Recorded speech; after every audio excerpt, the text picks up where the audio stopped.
A reading from the book of Deuteronomy. Moses said to the people, "Now Israel, hear the statutes and decrees which I am teaching you to observe, that you may live and may enter in and take possession of the land which the Lord, the God of your fathers, is giving you. In your observance of the commandments of the Lord your God, which I enjoin upon you, you shall not add to what I command you, nor subtract from it. Observe them carefully, for thus will you give evidence of your wisdom and intelligence to the nations, who will hear of all these statutes and say, 'This great nation is truly a wise and intelligent people.'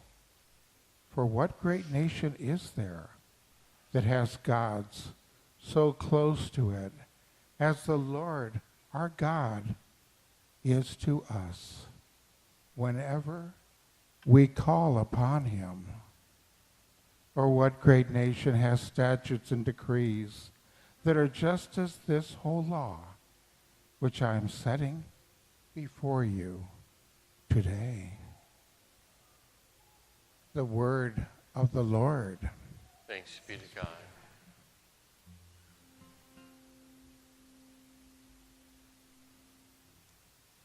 A reading from the letter of St. James. Dearest brothers and sisters, all good giving and every perfect gift is from above, coming down from the Father of lights, with whom there is no alteration or shadow caused by change. He willed to give us birth by the word of truth, that we may be a kind of first fruits of his creatures. Humbly welcome the word that has been planted in you and is able to save your souls. Be doers of the word and not hearers only, deluding yourselves. Religion that is pure and undefiled before God and the Father is this: to care for orphans and widows in their affliction, and to keep oneself sustained by the world. The word of the Lord. Thanks be to God.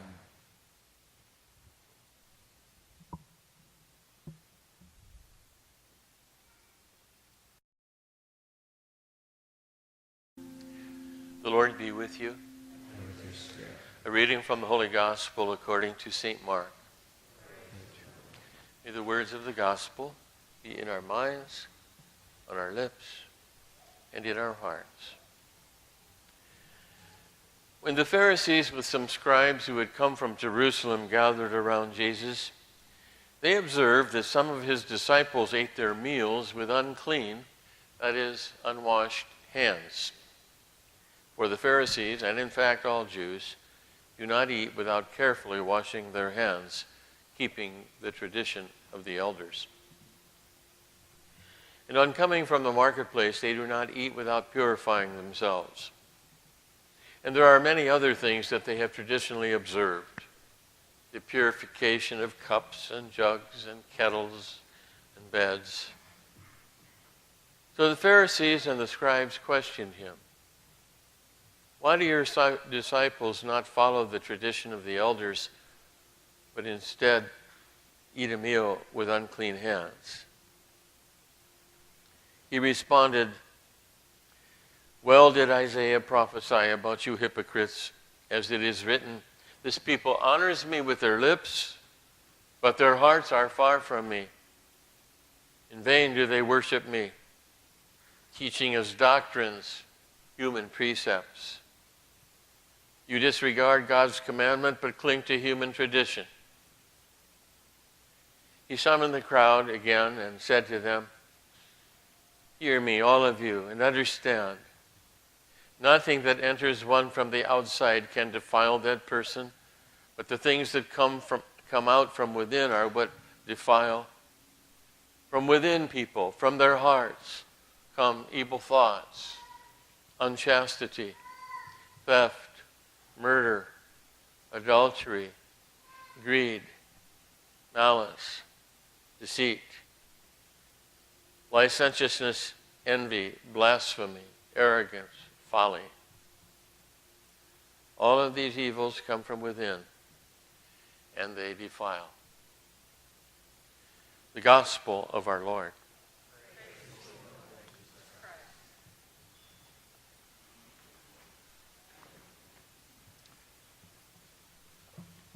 I think we have the mic fixed, so that's a good deal. I'm so happy to be with you on this day that you celebrate family. We have many things that we think about these days. And so, if you don't mind, I'm just going to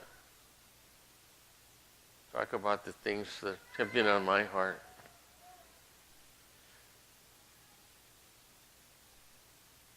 I've had to deal with shame, anger, regret over the things that are in the news these days about priests and bishops. And it causes me to reflect a little bit about, it always makes me think of my own faults. And I just want to let you see a priest stand before you and say, I'm sorry. But I feel bad, but I know that I'm talking to some people that understand some things. My relationship with Steve and Laura and John and Debbie over the years have shown me they're the real thing. When I taught high school for a while. It was a joy of my life, about 13 years. And I used to give the kids an assignment. And perhaps some of you are familiar with this book, but it's one of the great books that I've experienced in my life. It's called The Little Prince. And it's a lovely story about a little prince who thinks he's the only one in all the world that has a rose, and the rose is saying, water me, trim me. The rose is kind of self-centered. At any rate, the prince goes on a journey to other planets. But the bottom line, the end of it all, a line that he says, it applies to this gospel, it applies to the readings, it applies to the church, it applies to clergy, it applies to family. It is only with the heart that one sees rightly what is essential is invisible. And so if I may, I was thinking, priests need to be people that are in love with God, first and foremost. It must and has to be a very personal relationship where one feels that they're just totally in love with God. If they get stuck in clericalism, it's an attitude that says, I'm a little better than you and it's up to me to educate you. I have to keep you straight. I have to inform you. I have to make sure, because you're not quite as, you're just, because I'm chosen to preach at you. Those are the people that, for whatever reason, are in love with churchy things, but not with Jesus.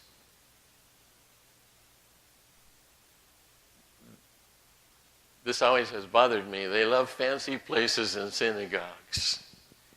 They love to wear fancy clothes. They love to say, to act without saying it, that I'm really important. I'm really important. And power corrupts. And we're going to trust that Jesus is still at the heart of our church. As St. Charles Borromeo, I believe, is the one who said, whether it be calm seas or rocky seas, tough seas, As long as Jesus is at the helm, we're okay. And I do believe that. I believe there's going to be a cleaning house. And hopefully what's left are people whose hearts see rightly. People who love. First of all, him. And then, in regard to priest, not to feel like you're above or superior, but you have the privilege of being with the people and encouraging them and loving them and caring for them and being a reminder of Jesus' love, especially in the sacrament, where you don't ask questions of people, but you say, I'm so glad you're here. Of course Jesus forgives you. That's going to happen. And it's about time. Now I'm going to take the same thing and apply it, if I may. Parents can think that they're doing their duty and they're doing things and they do things on the surface. But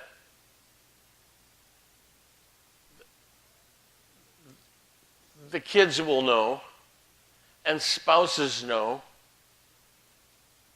if your love is real. I remember, not that this is, it just struck me as odd.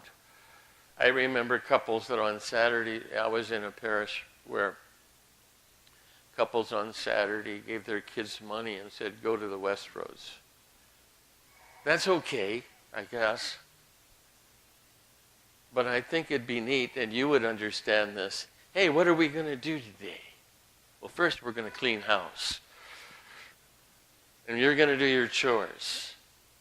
And then we're going to go for a ride, and we're going to, whatever it is. I have no doubt at all that the primary school in life is the family. No question about it. God set it up. It's where you learn things. And when the teachers are real, the Jesus message gets communicated to your heart. The only family I know is my family. I got to grow up with my grandma and grandpa. My mom said we went for a visit and we stayed 9 years. I got to grow up with my grandparents. And those of the kids here that know their grandparents, you are so blessed. I hope you will always appreciate their wisdom and that you'll want to be close to them. Here I am. I'm an old man. I'm 76. But I have to tell you that there are things that happened when I was growing up that are part of my everyday life and stuff that I will remember always. I remember wanting to mow the lawn, but I wasn't old enough or strong enough to push the mower. So Grandpa would always leave a stripe of grass for me. And then when I got home from school, we would go down and we'd cut that grass. And I remember he said something. He said, today, he said, Donnie, Jesus is going to do something special with you. I never ever thought of that. And then on one day after I was a priest, I thought, well, Jesus, I don't know why, but you did let me be a priest. And Grandpa was right. Or Grandma, who said to me, she was a, how do I want to say it? She was like sleeping in her bed when I got to be on her lap. And she would tell me stories. She says, Donnie, did you know that sometimes parents wouldn't let their kids play with Jesus? I said, oh, Grandma, why? She said, well, one day it rained. And the kids were out playing and they were making mud pies. And Jesus blew into one and a bird flew away. And the parents thought, he's strange. Stay away from him. I was probably 4 years old, 3 years old. I still remember. Or that, do you know how long forever is? Forever is if, imagine the world is a steel ball, and a sparrow flies by once a year and brushes its wing against the steel ball. For the time it would take to wear away the steel ball is the first blink of eternity. I love those stories. And I studied theology, and I got those degree things, and all that. Nothing is as strong as. And you know what that was? That was about real. God was part of our life. We did say the daily rosary. And at the fifth mystery, I always stood up, and I stood by the door, because when the rosary was over, I got to go out and play. And they used to all laugh, but I stayed. I hope you don't mind, that's personal, but you know when your mom and your dad love each other. And you know they have arguments, and you know when they fight. And hope to God you know that they decide not to go to bed mad. Otherwise, it begins the Cold War. The kids know if you love them. And the kids themselves need it so much. Having been a teacher for a number of years, I've told other teachers, some have agreed with me, that I think I could walk through the school and I can tell you who feels strong and confident at home and those that have something wrong. Because there's an acting out.